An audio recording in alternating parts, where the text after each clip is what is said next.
नमस्कार दोस्तों। आज 21 जुलाई की द हिंदू एनालिसिस करते हैं और उसका एडिटोरियल और जो भी खबरें हैं सारी खबरें देखते हैं। ज़्यादा खबरें नहीं थी, मुश्किल से 4 थी 5 थी खबरें, उससे ज़्यादा आज थी नहीं, ठीक है ना। बाकी तो सारी इंपॉर्टेंट खबरें नहीं होती हैं, कुछ ही इंपॉर्टेंट होती हैं। देखिए, एक मामला है आर्टिकल 143 चर्चे में, आर्टिकल 1 से 43। 1 से 43 क्या होता है, राष्ट्रपति किसी मामले से संबंधित सुप्रीम कोर्ट से सलाह लेता है। हालांकि सुप्रीम कोर्ट सलाह देने के लिए बाध्य नहीं है और राष्ट्रपति भी मानने के लिए बाध्य नहीं है, ये बात है। हुआ क्या, अभी एक आप देख रहे हैं कि तमिलनाडु हुआ, पंजाब हुआ, केरल हुआ, यहाँ पे गवर्नर और सरकार का काफ़ी 36 का आंकड़ा बना रहता है कि सरकार ने क्या किया। सरकार यानी कि विधायिका, यानी कि वहाँ की संसद राज्य की, उन्होंने विधानसभा में कोई कानून पारित किया और गवर्नर क्या करते हैं, उस पर साइन नहीं करते हैं, लटका लेते हैं, राष्ट्रपति के पास भेज देते हैं, आरक्षित कर देते हैं। आपने आर्टिकल पढ़ा होगा, आर्टिकल 200, आर्टिकल 201। आर्टिकल 200 में कहा गया है कि कोई प्रस्ताव राज्यपाल के पास आएगा तो उसके पास क्या ऑप्शन है, उसको साइन कर दे, उसको साइन ना करे, अपने पास रख ले कुछ समय के लिए, पुनर्विचार के लिए, है ना। और साथ ही साथ 201 के तहत आप उनके पास भेजते हैं, राष्ट्रपति के पास, राष्ट्रपति फिर आगे डिसीजन लेता है, जो भी होता है ये होता है। अभी सुप्रीम कोर्ट ने क्या किया था, सुप्रीम कोर्ट ने एक जजमेंट दिया, उसमें कहा कि जो भी बिल हैं उनकी स्वीकृति मानी जाए, इन्होंने कह दिया। तो अब बात ये हुई कि भैया ये काम तो गवर्नर का होता है या फिर राष्ट्रपति का होता है, सुप्रीम कोर्ट कहाँ से है। तो फिर हमारे जो राष्ट्रपति हैं, तो राष्ट्रपति ने आर्टिकल 1 से 43 का प्रयोग किया और सुप्रीम कोर्ट से कुछ क्वेश्चन पूछे। पहला क्या क्वेश्चन पूछा, पहला ये पूछा, क्या बिल को सुप्रीम कोर्ट के आदेश पर स्वीकृति मानी जा सकती है। मतलब सुप्रीम कोर्ट ने बोल दिया कि स्वीकृति मान ली जाए, माना जा सकता है या उसकी सलाह मानी जा सकती है। और क्या कोई टाइमलाइन, इस पर टाइमलाइन तो है नहीं, क्या सुप्रीम कोर्ट के माध्यम से कोई टाइमलाइन इस पर बोली जा सकती है, क्योंकि सुप्रीम कोर्ट ने बोला भी था 3 महीने के अंदर। तो ये क्वेश्चन पूछे। अब इस पर सुनवाई होना शुरू हो गई है, तो आगे जब भी होगा ना तो उस पर आप देखना कैसे क्या डेवलपमेंट हो रहा। अभी का मामला ये, अब धीरे धीरे डेवलपमेंट होगा, क्योंकि यूपीएससी टॉपिक एक दिन में नहीं तैयार होता है, महीनों में तैयार होता है, थोड़ा थोड़ा डेवलपमेंट होता है। जैसे बाध्य नहीं है, सुप्रीम कोर्ट बाध्य नहीं है जानकारी देने के लिए, सलाह देने के लिए। जैसे राम जन्मभूमि वाला मामला था ना 1993 में, राष्ट्रपति ने इनसे पूछा कि इस पर क्या किया जाए, तो सुप्रीम कोर्ट ने कहा कि हम नहीं इस मामले में हाथ डालेंगे, तो सलाह देने से मना कर दिया।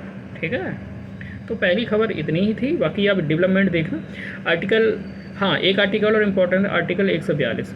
आर्टिकल 142 में क्या किया था, सुप्रीम कोर्ट ने अपनी जो स्पेशल पावर है, जिसे कंप्लीट जस्टिस किया जाता है, जिसके माध्यम से, उसका प्रयोग करते हुए ऐसा बोला था कि जो भी बिल हैं गवर्नर के पास, उनको स्वीकृति मानी जाएगी। ठीक है ना, आगे किया जाए।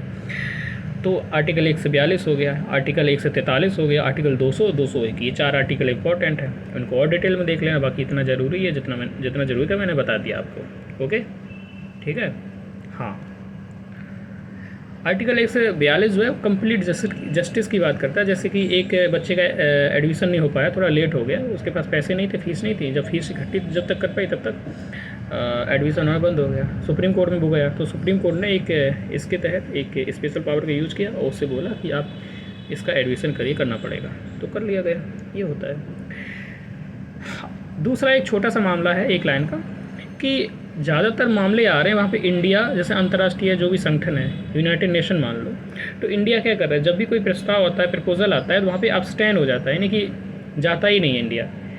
ठीक है ना। और ये जो दर है बढ़ ही रही है कि कोई भी मामला आ रहा है, वोटिंग होती है तो हम वहाँ पर उपस्थित ही नहीं रहते हैं। ठीक है ना, प्रेजेंट ही नहीं रहते हैं। इससे ये भी दिख रहा है कि हम अपने इंटरेस्ट देख रहे हैं। ठीक है, हमारा एक अपना एक स्टैंड है, वो दिखाने की कोशिश कर रहे हैं। अब ठीक है ना, हमारी जो स्ट्रेटेजिक पॉलिसी है उसकी बात कर रहे हैं। लेकिन ग्लोबल गवर्नेंस की बात की जाए, यूएन की बात की जाए, वहाँ पे यस और नो की बात होती है। तो यस और नो, अगर नो भी करना है तो आपको सफाई देनी होगी, नो क्यों कर रहे हो, तो उससे अच्छा है कि पहुँचो ही ना वहाँ पे। तो मैंने एक लाइन में देखा जाए कि जो ग्लोबल गवर्नेंस है, इसमें ये ज़्यादा चीज़ें बढ़ रही हैं कि अब बहुत सारे लोग वहाँ पे वोटिंग होती है, प्रेजेंट ही नहीं रहते हैं, क्योंकि अपने इंटरेस्ट देखते हैं अपने। तो ये चीज़ है, तो इसका क्या प्रभाव आगे पड़ेगा, तो डेवलपमेंट होगा इस टॉपिक का धीमे धीमे, तब ये आगे बढ़ेगा। अभी इतना इंपॉर्टेंट है। एक टीआरएफ की बात आई है, टीआरएफ के लिए तो मैंने छोटा वीडियो भी बनाया है। टीआरएफ क्या है, टीआरएफ द रेजिस्टेंट फ्रंट। ठीक है ना, द रेजिस्टेंस फ्रंट इसका नाम है। ये वही आतंकवादी संगठन है जिसने पहलगाम में आतंकवादी हमले को अंजाम दिया था, जिसके बाद भारत सरकार ने ऑपरेशन सिंदूर चलाया और पाकिस्तान की जम के धुलाई कर दी थी, ठीक है ना। तो अमेरिका ने अभी हाल ही में इसको आतंकवादी संगठन घोषित कर दिया है। जान के बड़ी हैरानी होगी कि ये बाबा कैसे आतंकवादी संगठन घोषित कर रहे हैं उसको, हैं, जबकि इनका तो पाकिस्तान के प्रति ट्रंप का तो कितना प्यार उमड़ रहा था। टेबल पे बुला रहे थे, चाय पी रहे थे, बिस्किट खा रहे थे, है ना, बार बार बात हो रही थी, और इधर आके आतंकवादी संगठन घोषित कर दिया। पाकिस्तान ने भी उम्मीद नहीं जता पाई होगी।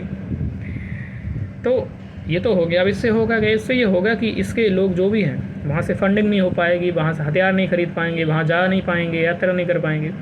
लेकिन मेन चीज़ ये नहीं, मेन चीज़ ये है कि हमें किसी भी जो आतंकवादी संगठन है इसको वैश्विक तौर पे आतंकवादी संगठन घोषित करवाना होगा।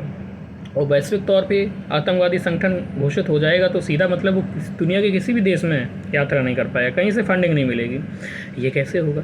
अब ये ऐसे होगा कि यूनाइटेड नेशन सिक्योरिटी काउंसिल होती है, वहाँ एक प्रस्ताव लाया जाता है 1267 प्रस्ताव के माध्यम से ये प्रस्ताव किसी भी संगठन को आतंकवादी संगठन घोषित कर दिया जाता है।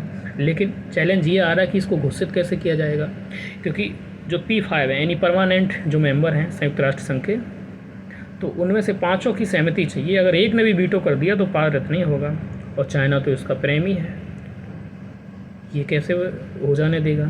तो चाइना वीटो का प्रयोग करता हो। आज नहीं, इससे पहले जैसे मोहम्मद हो, लश्कर तैयबा हो, इवन TRF को कई बार भारत सरकार ने घोषित करवाना चाहा उसको आतंकवादी संगठन, लेकिन चीन ने नहीं मानी। चीन उसका समर्थन कर देता है, वीटो कर देता है, पारित नहीं हो पाता है।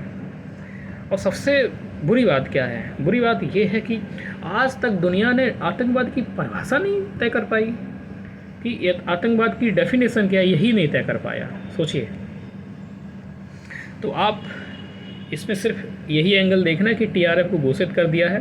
तो जब भी भारत US के रिलेशन में बात आएगी ना, तो आप इसको राइटिंग कर सकते हैं, ठीक है। और हाँ, कहीं ना कहीं हमारी सफलता है ये भी है, और चीनी एंगल इसमें जोड़ सकते हैं, ये काम कर सकते हैं आप, ठीक है। मेनली फैक्चुअल तो कुछ बन नहीं रहा यहाँ पे। एक एविएशन सेक्टर काफ़ी चर्चे में है, जब से ये अहमदाबाद में ये प्लेन क्रैश हुआ है, तो एविएशन सेक्टर में काफ़ी चीज़ें रिफॉर्म की बात हो रही है। रिफॉर्म पिछले दिनों हमने बात की थी एडिटोरियल के माध्यम से कि जो पायलट होते हैं उनकी मेंटल हेल्थ को कोई तवज्जो दिया ही नहीं जाता है। उनकी मेंटल हेल्थ कितनी ख़राब होती है, उनको आराम नहीं मिल पाती, इन पर ध्यान नहीं दिया जाता। तो पायलट के स्तर पर रिफॉर्म होने चाहिए, उनका ध्यान रखना चाहिए। दूसरा, बताया जाता है बोइंग जहाज़ भी बहुत सारा ठीक नहीं है, तो उनकी जो डिज़ाइन है वो ठीक नहीं, लेकिन इस पर लोग बात नहीं करते हैं क्योंकि बहुत बड़ी कंपनी है, सरकार भी बात करने से बचती हैं, तो उस पर काम करना चाहिए, इंफ्रास्ट्रक्चर पे काम करना चाहिए, बहुत सारे काम करने की जरूरत है, तो रिफॉर्म करना होगा। अगली एक खबर है छोटी सी AI पे, आर्टिफिशियल इंटेलिजेंस। देखो भाई, जो आर्टिफिशियल इंटेलिजेंस में आगे जाएगा ना, अच्छा करेगा, भविष्य में उसी का भविष्य सुनहरा है, बाकी तो कुछ नहीं।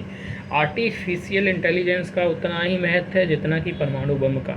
सीधा बता रहे हैं, परमाणु बम जिन देशों के पास पहले आ गया ना, वो देश विकास की रफ्तार में बहुत आगे चले गए, पूरी ताकत दुनिया की उनके हाथों में आ गई, और जिन्होंने नहीं ले पाया तो वो पीछे रह गए।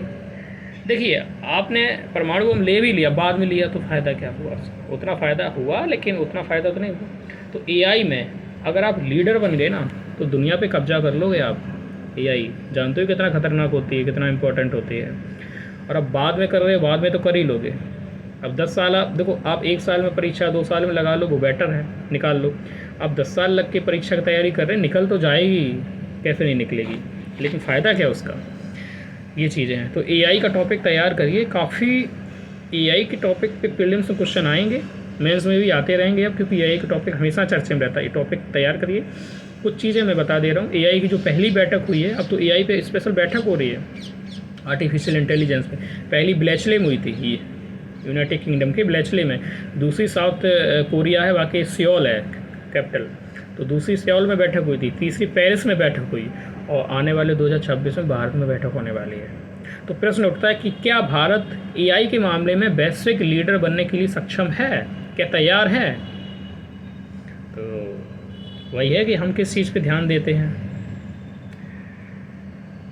हमारे तो मुद्दे ही कुछ और बने रहते हैं महत्वपूर्ण, ठीक है। तो बाकी आपको पसंद आया हो तो लाइक कर दीजिए, सब्सक्राइब कर लीजिए, और डेली आप कम से कम समय में 10-15 मिनट में सारी डेली न्यूज़ एनालिसिस आप सुन सकते हैं, ठीक है, और पढ़ते रहिए।